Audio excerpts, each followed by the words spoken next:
So, here is the case study that they are taking. Let me just go here. So, this is the paper helicopter.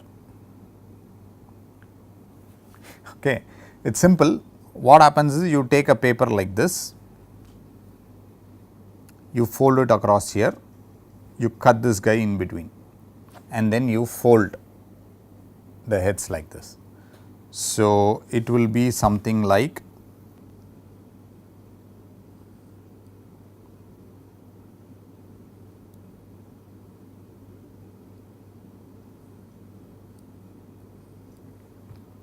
so these two, this two that I am talking about. So, let me name this 1 and 2.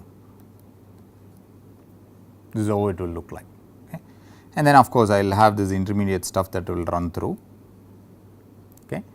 And this part you will fold it this way. So, that becomes a, so if you see from the top, it will look something like this. If you see from the front, this is how it looks. This is the two blades that we are talking about. This is the body. Yeah, you will have a brief spot here and then you will have a smaller version. So, this is your body and this is your tail portion. Okay. Like it is a simple stuff, then you just tear these two guys and you drop it from the third or the fourth floor, it will go rotating like this. And then it will take about 20 to 25 seconds to reach the floor depending on the draft, the wind and all that. So, this is an interesting thing because the wind at any point in time is not under your control. So, that is a noise variable that you will not account for. But you need to get a design in terms of your C, which is your the wing height, and then this body height, they call this one. This is fixed, and then your tail width. Okay.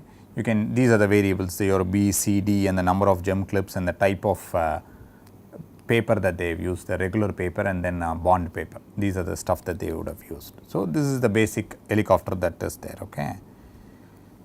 So, after brainstorming, as per the paper, after brainstorming, they have identified these kind of control factors. They think that the paper type, body length, body width, number of clips, the wing shape plays an important role. There are two levels for each of these guys. For instance, the paper type could be a regular or a bond paper. They say the body length is 8 centimeters minimal and 12 centimeters is the second level. Like that, they give a series of stuff. Number of gem clips could be 1 and 2. Then they can have a flat wing shape, meaning you can have a wing shape like this.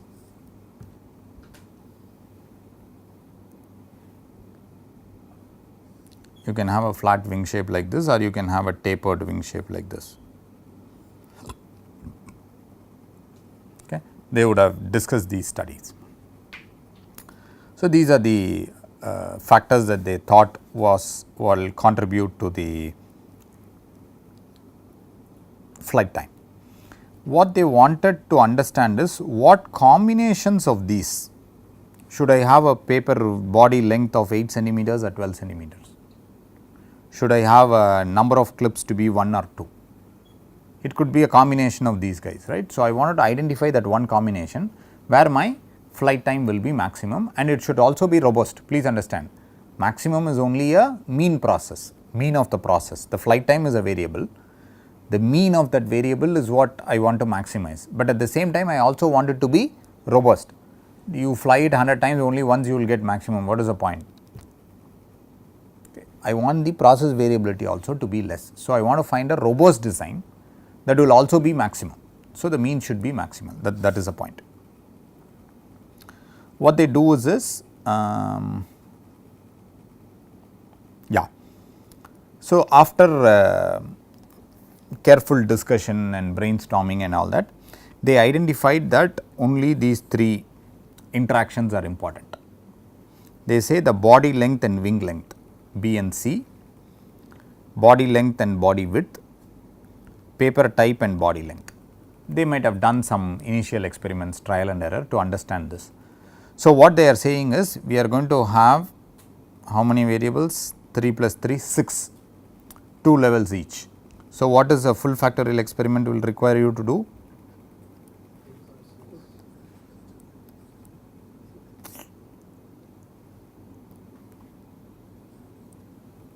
2 raised to 6 is how much?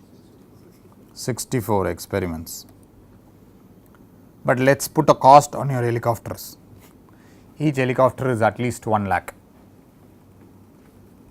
We are just putting a cost. 64 lakhs you do not want to spend. How least can I spend? How much least can I spend? So, you can go for a fractional factorial experiment. So, you can either use an L32 or an L16. I guess in this particular study they might use a L6, L16 sorry. Then they identified what all could be the noise factors, the sources of noise. So, they say operator to operator variation. Who is going to drop it? If I drop, you might get a different value. If X drops, you might get a different value. If Y drops, you might get a different value. So, there is a Y operator to operator. Draught is what the wind speed that I spoke about. The third one is the reaction time. You are waiting there with your cell phone with a stopwatch. The moment it hits the ground, you should do. You might be micro fraction faster compared to another person, but you are also doing seconds. So, even a fraction of a second means that it will be the next second. So, there is a variation. If two people are recording the same event, some might say 19 and the other one might say 18 seconds. Ground surface. The ground need not be parallel. If you do it in our department, you will have blades of this grass there. At one particular point when the helicopter is coming to reach, you might not have a grass, it is a ground. So, that has to travel an extra few centimeters instead of stopping in the blade of the grass. So, that might take another 1 second or 1.5 seconds, which will actually change your results. But these are all, you will say, okay, I am going to do this study for this course. So, let us concretize this entire space. You are not going to do that. That is a noise. So, you need to live with that noise and record all these values. So, this is the typical noise for this particular setup. One aim was to determine the control factor settings which would best dampen the effect of these noise factors. That is one of the goals. According to Taguchi, there is an optimal combination of factor setting which counters the effects of noise. Please understand, this is the whole concept of robustness. I am not getting rid of the noise, I have to live with the noise. But there is some combination, the way how I design my product, that combination of those design variables will counter the effects of noise. That is exactly this point. In order to minimize the effect of these noise factors, the same student or the user was responsible for all the timings. So, you do not want to have that variability, then you use the same person who will record all the timings. But there could also be a variability within the person, there is an intra variability and there is an inter variability. Okay. Actually, when we do the study, we put 2 people in the ground to record the time, so that we can record the variability within a particular drop. So, we have already talked about it should be L64, but it should be either L32 or L16. So, in this case I guess that they are talking about L16. So, they are taking the least possible, because since it is 6 factors are there, you cannot take an L4. Okay. So, they are taking L16 in this particular case. Standard L16 will contain about 15 columns. Now, the next one would be to allocate factors to the columns. So, can you tell me, if you are using 64, 16 means 1/4, what all factor combinations we will sacrifice and what all the factor combinations we will retain? If there are 6 factors, let me make sure it is 6 factors. F means it is 6, right? A, B, C, D, E, F, yeah. There are 6 factors are there. So, can you tell me, if it is L16, you can accommodate only 15 columns, what are all the factor combinations they will take? Obviously, they will take the main factor A, B, C, D, E, F, 6 factors, 6 columns are gone. What are the next 9 columns that they can take? They can take the 3-dimensional fractions. Exactly, okay. Now, do not go and talk about confounding, because they have made life easier. They said 3 interactions were identified from a brainstorm session as being of interest. Otherwise, you need to worry about A, B, A, C, A, D, A, E, A, F, B, C, B, D, all the combinations you need to worry about. But that is not the case here. They say out of all those combinations, we believe only these 3 are important. So, now 6 plus 3 is 9. What do you do with the remaining 6? You make them dummy. Okay? If you see, this will not have 15 columns. It's actually 15 columns are there. I'll show you what I mean. This is what is the actual L16 array. It has 15 columns, it will have 16 rows. Each one of them is an experimental setup. But now what we discussed, 6 single factor plus 3 2 factor. So, there is only 9.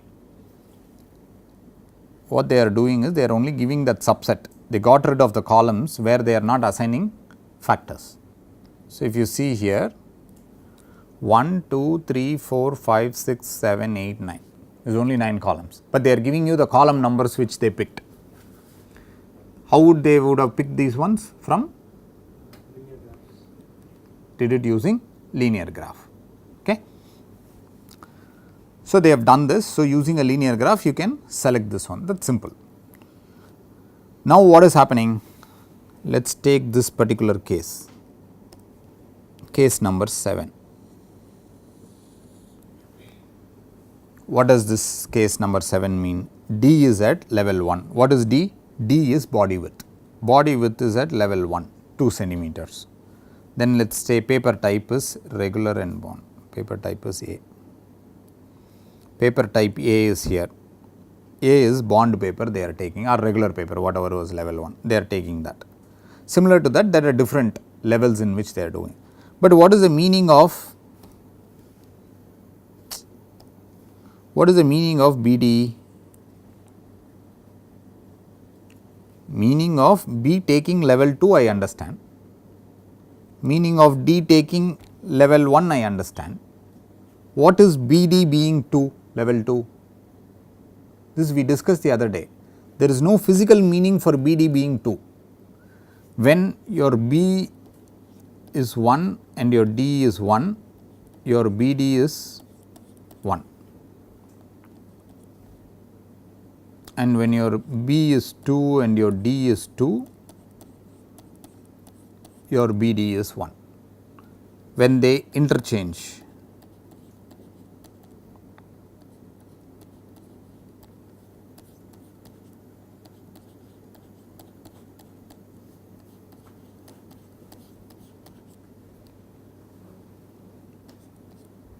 you get the idea?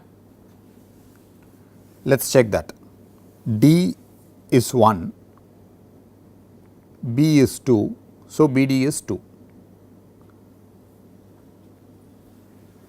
D is 1, B is 1, so BD is 1. D is 2, D is 2, B is 2, BD is 1. Again, you do not need to worry about it, it is automatically taken care.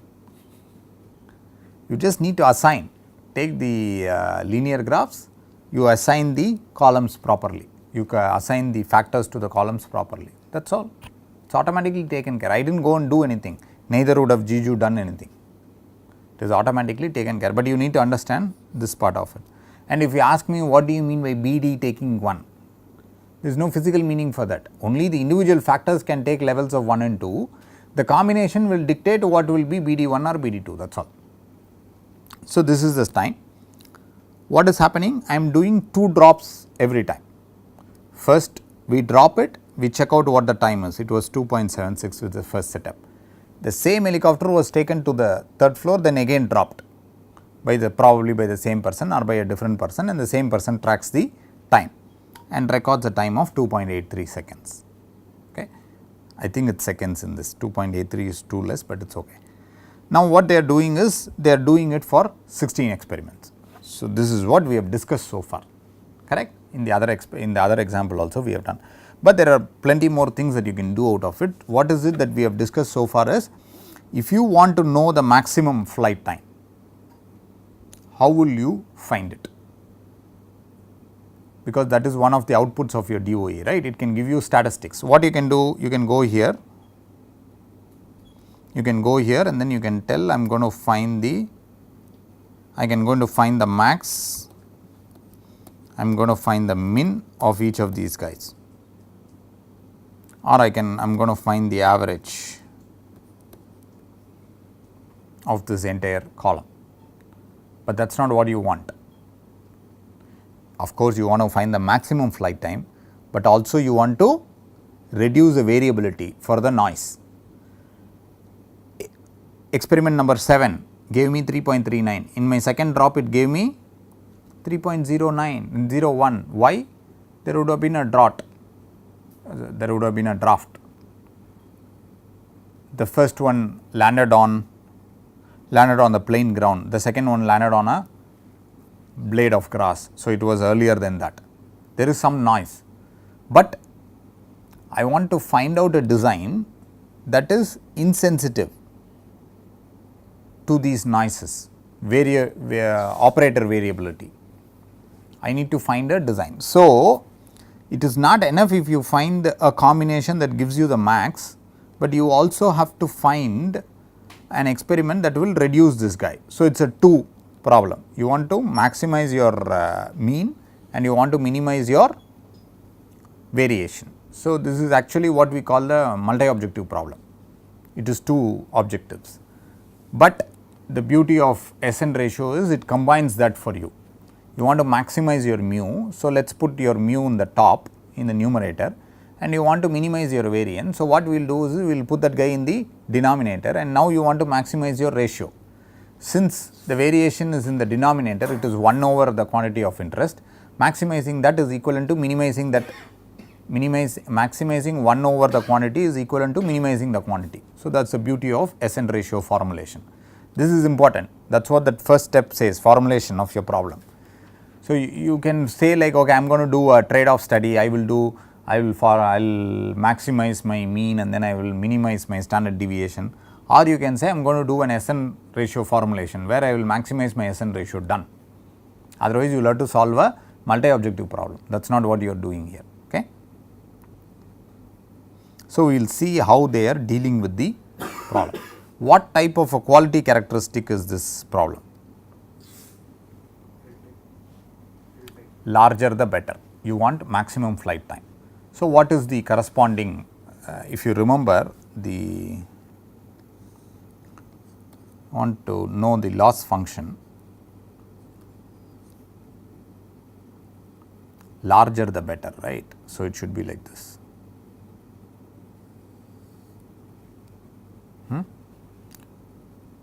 Larger is your x, the better it is, the losses is minimum. Okay. So, I mean I can have this axis wherever you want, and that is fine. Okay. So, the lesser it is, the error is large. So, the larger is your x, the error is getting better, I mean the loss is getting better and better. What equation describes this the best that we discussed the other day? It is 1 over y squared, that is what is your SN ratio. So, what he says is, I am going to take yi squared, I runs from 1 to n, I am going to take a mean. If you want, you can take a square root also, you can take a mean and then you can take a square root, or just you can leave it like that. And this 10 log is just a normalizing factor, I told you the other day. You can just make it 10, you can just make it log, or you can make it 10 log 10, does not matter, it is only a normalizing factor. So, larger the better, and we are looking at SN ratio. Now, we will see, this is stuff that we have already discussed. We will see how to use the data to drive us towards the information. Now, what you need to do for each of the row is you have 2 entries. So, what you will do is, I need to get my mu and sigma for each of this row. Then I will be able to write my SN ratio. The moment I replace this information with my SN ratio, I will deal only with that SN ratio. This is something that we have understood, right. The moment you have more than one data, what did we discuss? You will use a average, but that is not enough here. You do not just want to maximize, you want to also minimize your variance. So, you are taking an SN ratio. So, you are going to replace this data with the SN ratio of the same data. So, imagine that this axis is taken off and it is replaced with SN ratio. The moment that becomes SN ratio, you can use the same stuff. What are the questions that you need to answer? You want to find out which factor is important. What is the order of importance of the factors? That is number one. Within a factor, which level is important? Because that is what will give you the combination, the optimal combination. For B, it could be 1. For F, it could be 2. So, then your experimental combination will be B1, F2 and the other ones accordingly, whatever levels they are. So, you want to identify those stuff. So, I am going to replace this flight time with the SN ratio of the flight time. So, this 2 column will become 1 column now, but it still preserves the property, meaning it preserves the information in the ratio sense. So, then this is what happens. I have computed the SNR for the 16 trials, it is given here. For each trial, what is the SN ratio? Now, you need to be able to tell what is the effect of A with respect to the SN ratio, not with respect to your flight time. It is still the SN ratio of your flight and you want to maximize it, right. So, what I am going to do is this, let us imagine that you are replacing this with your SN ratio.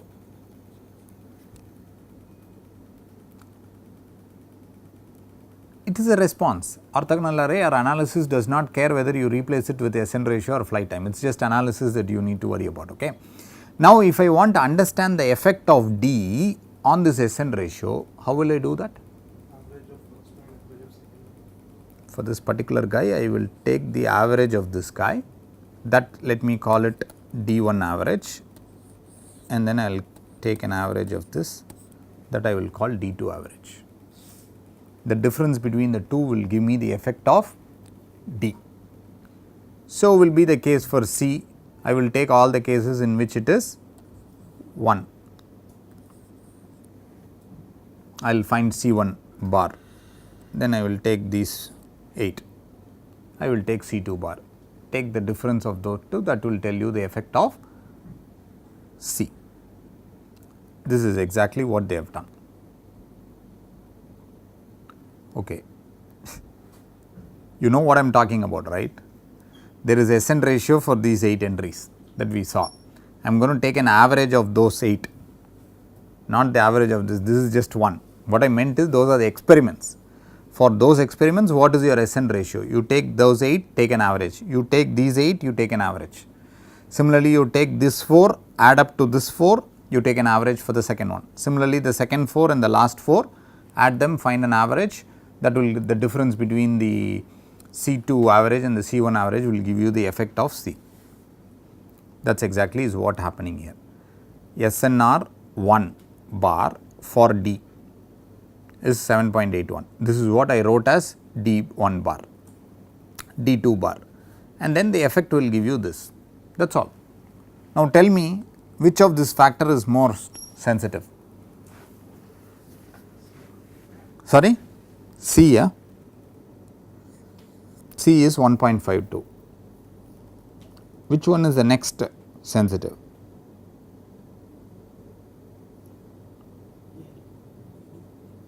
Sorry? I, yeah? D, why? BD, 0.02. I got it, Paitran. It's actually 0.97. I just said it's sensitive. Did I say it's negative or positive? It is sensitive. Whether it is positive or negative, it is sensitive. That is important. You are interested in maximizing, but you should also know which factor will actually pull you down the worst. So, sensitivity wise, it does not matter what your sign is, they are sensitive, negative or positive. So, this is rank 1, this is rank 2 with respect to this particular stuff. Okay. This is called SN ratio based analysis, you can call it. But there are also other ways in which you can get this study. done. So, we will see there is something called an half normal probability plot, which I am going to skip. This is an alternate. What it will do is this is some kind of a QQ plot, it is called quantile plot, and then you do the effect versus your factors in this case, and then the ones that will depart has the most effect compared to the other guys. There is a 45-degree line drawn here, and the ones that will fall out of that has the most effect. It's slightly out of scope for us, so let us not discuss. Okay. But you can read the paper and you will understand, it's not a big deal. They will find an empirical CDF, a cumulative distribution function, from which they were able to plot this one. The other thing that you can do with your SN ratio is to create something called the main effects plot. For instance, this is paper type, this is bond, this is regular, that is level 1 and level 2, correct? That is what they say. So, I think this is wrong, it should have been regular and bond, okay? Because that is what is level 1 and this is level 2, okay? You do level 1 and level 2 for each of these cases, that's simple. Wherever you have this, it is level 1, level 1, level 2, level 2, level 1, level 2, okay.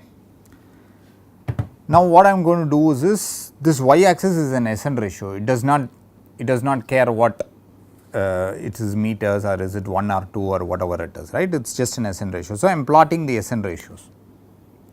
Now, from this I can directly tell you which is the most sensitive guy. How? Length? It's not the length, right? What is it actually? Sorry? Sorry? Flight.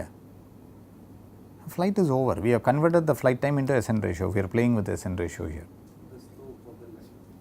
You should look for the slope of the line. You are looking for a steep slope. Okay. From your limited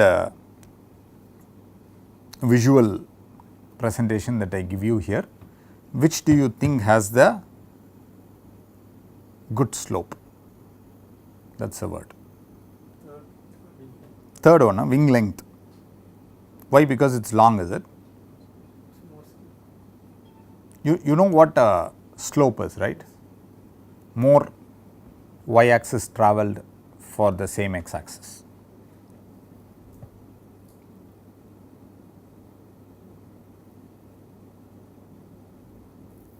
Yeah, please also remember that we do not care about the direction, it could be going less or going more. You are still trying to find out which one is sensitive. Number of clips, number of clips, this guy.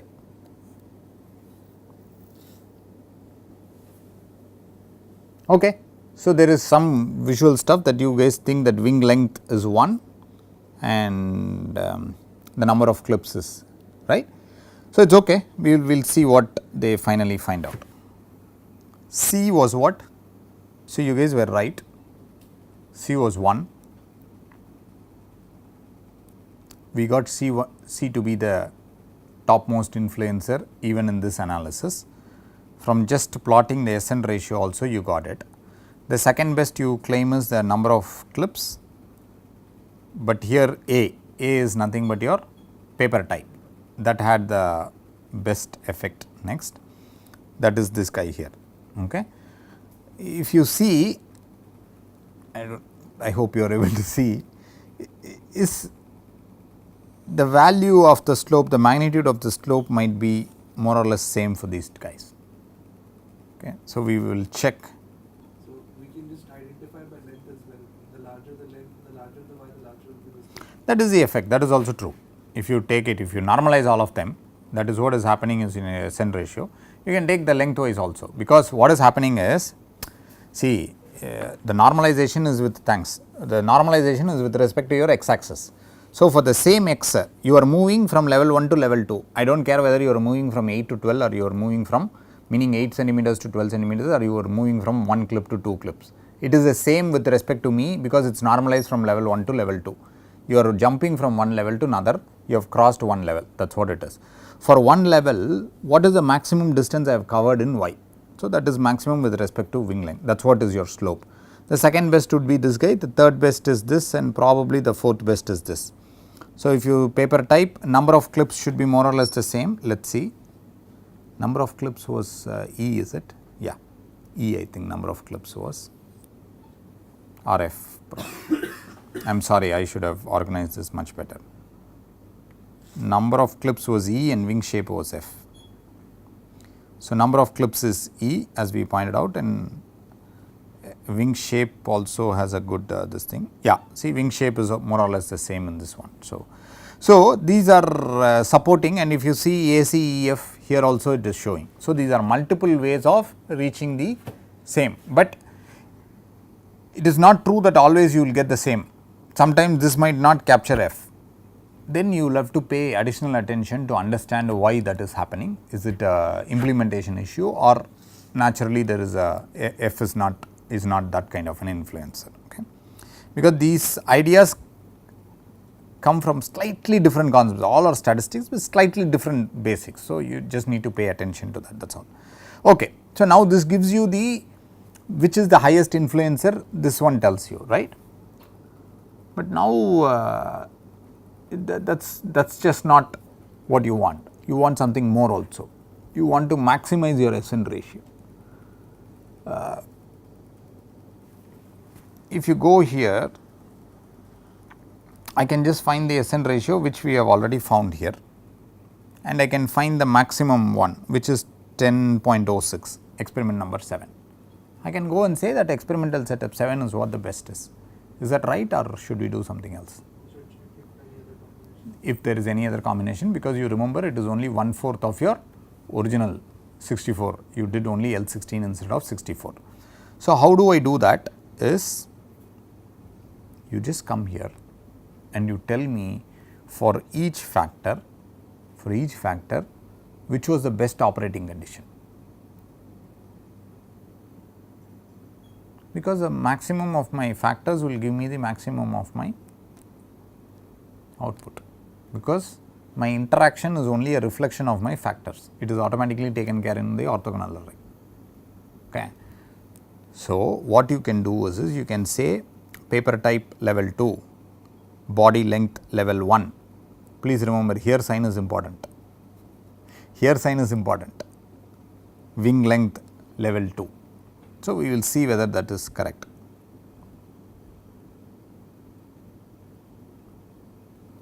Paper type, they have plotted level 1 on the right. So, I do not know why they did that. So, regular is level 1 in this case, okay. Whereas, in body length it is 1,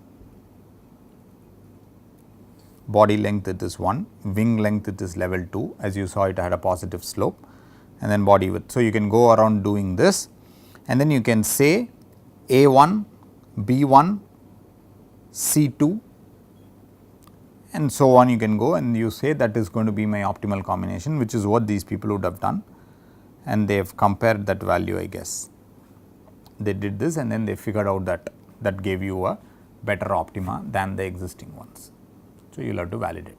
So, in the process of discussing this paper, we have revisited the entire process, the workflow of your design of experiment. We just took a simple paper helicopter experiment. We decided what your problem statement is. I want to maximize my SN ratio because I want to maximize my flight time. See, your problem is to maximize your flight time, but that is not your problem statement. Your problem statement is I want to maximize my SN ratio because I also want to take care of my noise. It is not enough if I just maximize my mean shift alone is not enough. I also want to minimize my variance. So, I am going to maximize my SN ratio. That is something that we have discussed.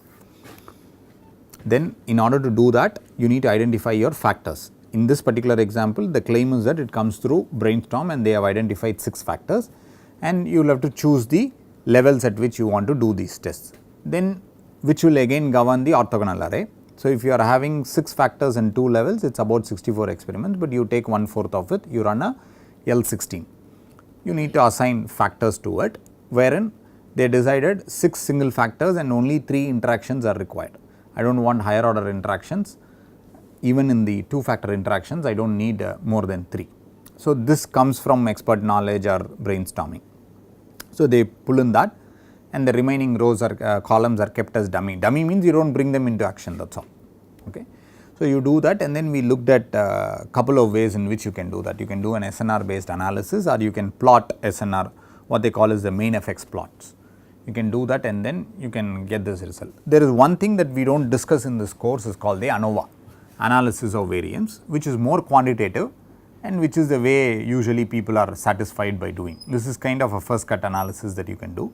Anova gives you more information into the quantitative nature of the problem. Today you can go to Excel and do an Anova analysis. You can go to Minitab, you can go to MATLAB and get an Anova analysis done, that is not a big deal. The only problem is, not only problem, the only challenge is for you to be able to infer what it means. So, there is called something called an F metric. It will not say okay this is the best combination. F metric is more of a probability. It says there is something called a hypothesis. It says with this much confidence this hypothesis holds good. So, you should know how to be able to infer and use that information, that is all. So, Anova is a usual quantitative way of looking at it. Whatever we have looked at right now is more qualitative in nature.